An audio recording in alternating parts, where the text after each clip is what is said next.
Hello friends, ഇന്നത്തെ video ഞങ്ങൾ കൊച്ചു ഗ്രാമത്തിലെ പാടത്തെയും വെമ്പയിലത്തെയും ഒക്കെ കാര്യങ്ങളെക്കുറിച്ചാണ്. ഇതാണ് ഞങ്ങളുടെ നാട്ടിലെ വെമ്പ. ഇവിടെ നല്ല ആമ്പലൊക്കെ നന്നായി വിരിഞ്ഞ് നിൽക്കുന്നുണ്ട്. ഇതൊരു സൈഡ്, ഇപ്പുറത്തെ സൈഡിൽ ഞാറ് നടലിനുള്ള തയ്യാറെടുപ്പൊക്കെ നടന്നുകൊണ്ടിരിക്കുകയാണ്. ഇവിടെ കണ്ടൊക്കെ ട്രാക്ടറേറ്റൊക്കെ പൂട്ടിലൊക്കെ കഴിഞ്ഞു. ഇപ്പോൾ ഞാറൊക്കെ നടാൻ വേണ്ടി ഞാറൊക്കെ കൊടുന്ന് സെറ്റ് ചെയ്ത് വെച്ചിട്ടുണ്ട്. പിന്നെ ഇവിടെ നല്ല മീനുണ്ടാവും കേട്ടോ. ഈ വെമ്പയിൽ നല്ല കല്ലുത്തിയും കണ്ണനും ഒക്കെ നല്ല മീനുണ്ടാവാറുണ്ട്. ഇനി ഇപ്പോൾ വെള്ളം വറ്റിക്കുന്ന സമയമാണല്ലോ. കണ്ടത്തിൽ നിന്നൊക്കെ വെള്ളം വറ്റിച്ചിട്ട് വെമ്പയിലേക്ക് ഒഴുക്കും.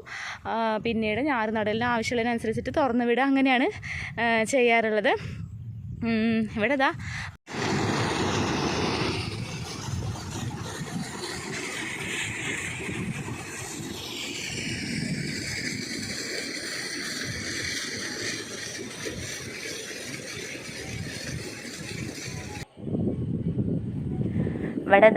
ഒരു സൈഡിൽ ട്രാക്ടർ കണ്ടം പൂട്ടിക്കൊണ്ടിരിക്കുകയാണ്.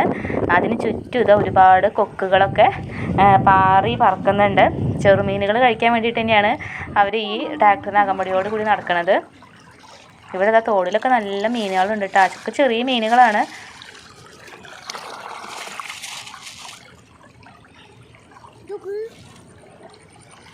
എങ്ങനെയുണ്ട് ഫ്രണ്ട്സ് ഞങ്ങളുടെ നാട്ടിലെ വെമ്പയും പാടവും ഒക്കെ എല്ലാവർക്കും ഇഷ്ടപ്പെട്ടോ?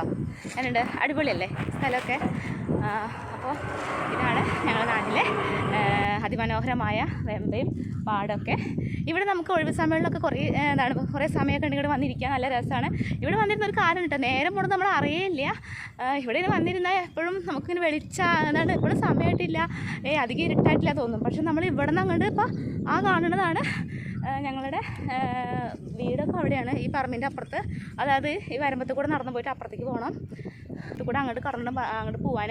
അപ്പം നമ്മൾ അധികം നേരമൊക്കെ ഇവിടെ വന്നിരിക്കുമ്പോൾ സമയമൊന്നും അധികം ആയിട്ടില്ല തോന്നും. പക്ഷെ നമ്മൾ ആ പറമ്പിലേക്ക് കയറി കഴിഞ്ഞാൽ അപ്പോഴാണ് ശരിക്കും ഇരുട്ടായത് നമുക്ക് മനസ്സിലാവുക. ഇവിടെ വന്നിരുന്നാൽ എപ്പോഴും പാടം വെളിച്ചമായിട്ടുള്ള എപ്പോഴും ഉണ്ടാവുക. അപ്പോൾ ഇരുട്ടിന്ന് ഒരിക്കലും നമുക്ക് തോന്നില്ല. പിന്നെ ഇവിടെ വന്നിരുന്ന ഈ മീൻ പിടിക്കുന്നതും പിന്നെ ഇതൊക്കെ ഇങ്ങനെ കണ്ടു കഴിഞ്ഞാൽ സമയം പോണത് നമുക്ക് അറിയില്ല. പിന്നെ അത്യാവശ്യം നടന്നിട്ട് കിതച്ചിട്ടുണ്ട്, അതാണ് കിതയ്ക്കുന്നത്. പിന്നെ കുറച്ച് ആമ്പലൊക്കെ കിട്ടിയിട്ടുണ്ട്. ഇത് ഈ വരമ്പത്ത് ഇങ്ങനെ ഉണ്ടാവും, അതാണ്. മറ്റാൾ ഗീസ് നിറച്ച് കവർ നിറച്ച് മീനായിട്ട് വരുന്നുണ്ട്. ഇന്ന് കറി വെക്കാനുള്ളതൊക്കെ കിട്ടിയിട്ടുണ്ട്. അപ്പോൾ കിട്ടിയ മീനുകളൊക്കെ ആയിട്ട് ശ്രീയമോള് വീട്ടിലേക്ക് പോവുകയാണ്. സൂര്യൻ അസ്തമിക്കാറായി, നല്ല ഇരുട്ടായി തുടങ്ങിയിട്ടുണ്ട്. അപ്പോൾ ഇത്രയേ ഉള്ളൂ ഇന്നത്തെ വീഡിയോ. ഇഷ്ടപ്പെട്ടെങ്കിൽ എല്ലാവരും സബ്സ്ക്രൈബ് ചെയ്യുക, ലൈക്ക് ചെയ്യുക, കമൻറ്റ് ചെയ്യുക.